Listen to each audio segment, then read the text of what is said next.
Okay guys, here goes take two.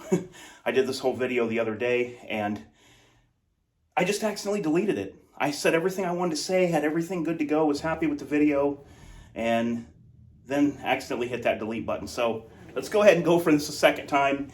And one of the reasons I'm making this video is because I had a couple of people ask me about using a level 3 or level 2 retention holster for just a normal citizen out on the street when they open carry. This is what I wear on duty. This is my work setup, and this is what I would be wearing while I'm at work on duty. So since I have some experience, I'm going to give you guys the positives and the negatives of a citizen that wants to open carry using this kind of a holster. And I'm going to tell you some of the downfalls of that and some of the pluses of that as well. First of all, for anyone that doesn't know, and there could be some people out there that do not know, I am going to explain to you what a level 3 retention holster is, first of all. A lot of you may know this, but I'm just going to go through it for those that do not know. So basically, guys, a level 3 retention holster just means that it has 3 different ways that it's retained in the holster. So I'm going to go through here and I'm going to show you number 1. And I'm also going to show you how I carry it on duty and when I use level 2 and then sometimes when I use level 3 retention. So this right here, this strap that goes over the top, I call it a strap. It's just a hard loop. It's like leather. That springs forward when you push down. I mean, as you push down, you got to put a little bit of force on it, but it just kind of flows forward. That would be the first level of retention. Your second level of retention is a lever right here where my thumb is, and you don't even have to think about this one. As you grip the gun to come up, your hand naturally squeezes right where that is. You don't even have to think about that. That's what's nice. So the good thing about this level of retention is, and this is normally how I carry on duty, with this strap forward and it locked in, the way this is designed is that if somebody comes up from the side or the back to steal your gun, from that angle, they can't push this lever rearward like your natural grip does when you draw the gun. Now, if they know where it's at and they really plan it, they could hit it. But once you start moving and they're moving, it's going to be hard. If they don't know where that button's at, they're never going to get the gun. Okay, this right here, if you want to know what this is, this little loop right here, this is for a front attack. So if somebody comes from the front, that kind of prevents them from getting a hold of it. And they teach you can flop this over. If somebody's trying to get your gun, you push this over and it totally covers both buttons for somebody to release your gun. And you can just use force on that if you want to and push that over. Some guys take this off. I don't mind it there. It's fine with it being there. So let me tell you how I carry it and why, and then we'll get into all the negatives, positives, and the price and everything like that, as far as you just carrying this as a citizen open carrying. Okay, so I normally carry it, like I said, with the strap forward right here, with this already forward, and the gun is still locked in. You can't get this gun away from me, and this is not clipped on my belt. There is hard, solid loops. There's 3 screws holding the backing onto this holster. 3 big screws going through there with Loctite, and the belt threads through solid slots, so you can't even get the holster off of me if you tried. There's no way. You know, you'd have to rip my duty belt. Okay, so I carry it like this, and just when I go to grip, it's so easy. It comes up just like that. As you want to come down and in like this, and like that. Now, when I use level 3 retention, which would be having this up, and let me backtrack here. I think I missed something here to tell you guys. So level 1 retention, the lever, level 2 retention, and the holster itself is level 3 retention. Now the holster in of itself doesn't have anything to lock it in if there's not a lever or a loop, but it's still considered retention because it would hold the gun even if there was no locks on it. So your holster is your 3rd level of retention. I go off the cuff here, guys. I don't use notes, so just please bear with me. So I carry it like this with the gun locked in, and as I do my natural draw, it would come out like that. Somebody coming up to get my gun would have a really hard time hitting that button from the angles they would be coming from. Now, when I do use level 3, which is loop up, this is when, if I'm ever somewhere and there's people all around me, but I don't really think I'm going to have to get to my gun fast or anything, and there's definitely when there's people behind me. So like even if I'm in a store or something, and I have this set up on, I'll go ahead and flip this up to level 3. Anytime that somebody's in close proximity behind me or in the back of me and I can't watch my 6 and nobody's there to watch my 6, I'll have it in level 3 retention. So if it's not like that, then that's going to be flipped forward. Now you can do both pretty easily. Like I said, you want to come in from here. I can't watch this on camera and do it because it messes me up. I can't look at the camera and do this. But you want to come in from here. You come in from the back. You don't come straight down. You come in from the back like that if you want to carry level 3. It's all in one smooth motion like that. There's really nothing to it, guys. And practice will definitely make perfect. You could get this to where people don't even know there's a retention when you use it. So that's the different times I use level 2 and level 3. Anytime I'm standing somewhere for a while and there could be people behind me, this is going up. Unless there's a serious threat, I might have to pull my gun. But if there's not, that's going to be up. Any other normal times, it's going to be down and locked in there. Now, let me give you the first negative of you having a holster like this. It runs almost $200. It is definitely worth it. It's intricate. There's like a felt lining inside for your gun. And this lever locks into the ejection port. It goes all the way, it's built all the way down into the holster. Like I said, there's 3 big screws on the back. So you have this retention thing. You have this retention strap right here. You have this piece right here to prevent front attacks. So there's a lot of intricacy into this holster. This is also the light-bearing holster, in case you didn't know. Right there. So there is definitely a lot of detail in this holster, especially if you look on the inside. There's even a little retention screw back here that you could turn right about there. If you can see it right there, there's a screw. And if you don't really even need this, in my opinion. But what this does is this, if you crank it in, it'll tighten on your light. It'll give you friction on your light that's on the gun. So the first negative would be you're going to spend almost $200 on this holster. That would be the first negative. But probably the biggest negative to just a citizen not using this for duty, but using it just for open carry, the biggest downfall I see would be, and there's a purpose to this, of how this sits so far off the body. Now, what is the purpose that this sits so far off the body? Because when I have my over the uniform body armor on, I come down and completely clear my body armor when I go for the gun. You wouldn't want it up under. The body armor sticks out here. It's about 1.5 inches above the belly button is where it's supposed to be.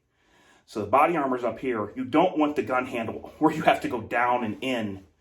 So you can come down, clear all of your body armor and everything and get right to this, okay, when you're wearing it on duty. Now, it doesn't bother me, and I would have no issue with it sticking out like this, but if you're not used to it, you'll hit so many door frames and getting in and out of your car, and you'll be bumping doorways. You'll get used to it, but it'll take a while, because normal open carry holsters will keep everything up and into your side like this. Okay, and this is a mid-ride. You can go high ride or low ride or mid-ride. I went mid-ride because of my body armor when I'm at work. So you have to decide which ride you want, or you could switch it out later. So that would be pretty much the basic things I would tell anybody that's thinking about getting one of these. Now, the positives to carrying this is having complete and total peace of mind that nobody in public is going to just walk up from behind or run at you from the side and going to be able to get your gun. It's not going to happen. If they do get it, it's going to take them a while, and they are going to fight for it. It's just not a holster where you can just go blink and lift it up from the holster, you know, like a solid plastic shell. It's not like that. Another negative that I didn't tell you about yet is you have to wear a 2-inch belt. This is my duty belt. This is Safe Life Defense with micro molly on it. And that's my duty belt. I don't have it all loaded up. I just wanted to do this video to show you guys. what the gun looks like on here. But you're going to have to use 2-inch belt because these come cut with 2-inch loops in the Safariland attachment back there. So most guys run a 1.5 belt. So keep in mind, you're going to have to wear a 2-inch belt because you don't want to draw and have slop in the slots back here. You don't want to have slop when you draw. So if you got a 1.5-inch belt, it wouldn't work right, because when you draw, it could pull the holster up 1/2 inch and then the gun come out, and you don't want that. So keep that in mind. Now you could even wear a duty belt like this.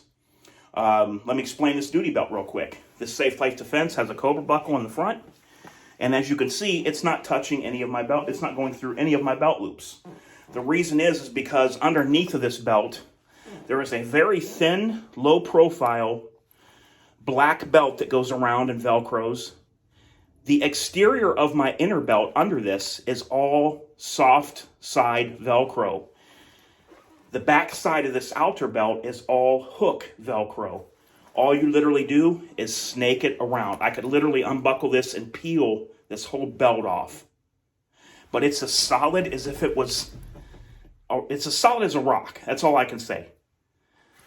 The Velcro is, like when I go to peel this belt away, when I open it, like it pulls my pants out. You can feel it. You have to really tug to get it to even do that. So it's not going to go anywhere. So this is literally on the outside of everything. Now, you could wear a 2-inch belt in your buckles and put this on that. You don't have to have a duty belt. But like I said, you will have the least anxiety you've ever had if you're ever worried about somebody taking your gun, because you could even carry it in level 3 retention if you're just a citizen out there open carrying. For most guys just use an open top holster when they open carry, honestly. Citizens aren't getting called to crimes or to criminals and trying to deal with stuff. Citizens are just carrying this to protect themselves. So it's different from wearing this on duty as opposed to wearing this as a CCW holder citizen. You're not going to be walking in to danger and then have to worry about your gun being taken. Always remember that. If you're not wearing this for your job, you're only wearing it for protection of you and your family. So you're not getting called into danger, to anything that could be dangerous, to where then that's where you'd have to mainly worry about your gun getting taken, in my opinion. But there's some people that would like peace of mind that when they're out, let's say you're hiking or whatever you're doing, and you want to carry in the woods, but you want to open carry because it's more comfortable. Yes, this would be a great setup. You just have to realize the offset of the gun from the body and the 2-inch belt. That's just the way it is. That's, like I said, it's to clear my body armor that goes over the uniform. That's all the reason that it's out there like that for. It can't be up and tight into your side. You're just going to have to get used to that. And then as far as like the release mechanism, I don't foresee anybody having a problem with that. Practice it for a little bit, and you can even just carry it with this down. You could get a cheaper holster and get one that's just a level 2 retention that doesn't come with this strap. It only comes with the locking system in here. Like I said, this is just intuitive, guys. As you grip, you don't even have to think about it. Your thumb is right there. They designed this thing perfectly. Your thumb is right there. It's just like you're gripping. It's like you're squeezing. Like, if I didn't tell you there was a lock there, I could draw this gun all day, and you people that didn't know how this holster was made, you would never know there was a lock there. You don't even have to think about it. It's not like you get in a situation and go like this. As you grip this gun, it's right there. You don't have to think about it. But somebody coming from the side or the back, ergonomically, they would have a hard time getting that lever and pushing it rearward like you're supposed to do when you grip it. It's just... come in. You see my thumb ain't even really doing anything, right?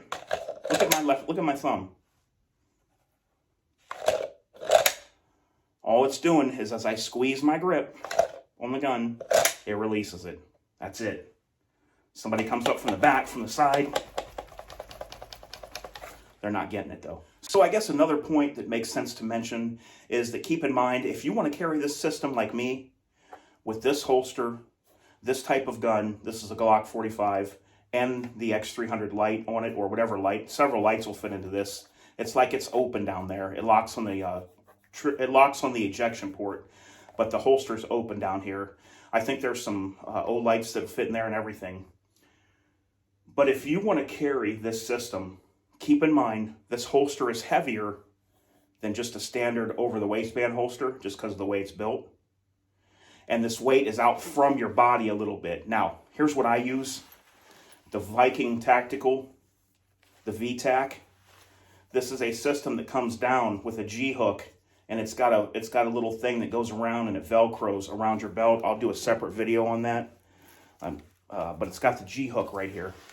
And it goes up, and it uses the Army scissor system, where it's a minimalist system. It's just like two pieces that go, your arms go through two loops, and the material goes to a point in your back, and then two straps come down. And I could put on 3 17-round mags on this side and this gun, and I won't even feel a pull with the VTAC harness system right here. It's adjustable down here. It's nylon, like thin seatbelt material up top. It just crosses on the back. It just goes over the shoulders. Very thin, not very wide material, pretty slim material. And that would be over a shirt, but under my body armor. Okay, over a uniform shirt, but under my body armor. And I don't feel the weight of anything on this belt when I use this VTAC system right here. Worth its weight in gold, I'll tell you that right now. So I think I covered all the points, guys. If you got any serious questions, let me know. And if the questions are good enough, I'll just go ahead and make a whole new video for you. But that's the rundown on my level 3 retention duty holster. And should you get one to carry, if you do a lot of open carrying, like you're a hiker or you do a lot of things like that outdoors and you open carry a lot, if your state allows you to, of course, you have to only open carry where your state allows you. I'm sure that goes without saying.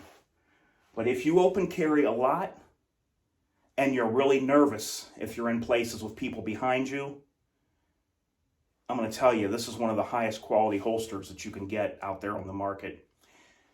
If you don't think you need something like that, just because you're a citizen, you're not getting called into danger, go with Pete from the Armory channel. Get a holster from him. I got an outside the waistband holster from Pete from the Armory channel, and it's way more comfortable than this, but it doesn't have the retentions that I need for work when I'm on duty. So go with Pete from the Armory channel. Look into that. Locks in good, and I would recommend that. But if you really want all this retention, you're not going to get a higher quality holster with retention. So there you go, guys. Until next time, this is DOF, and I am out.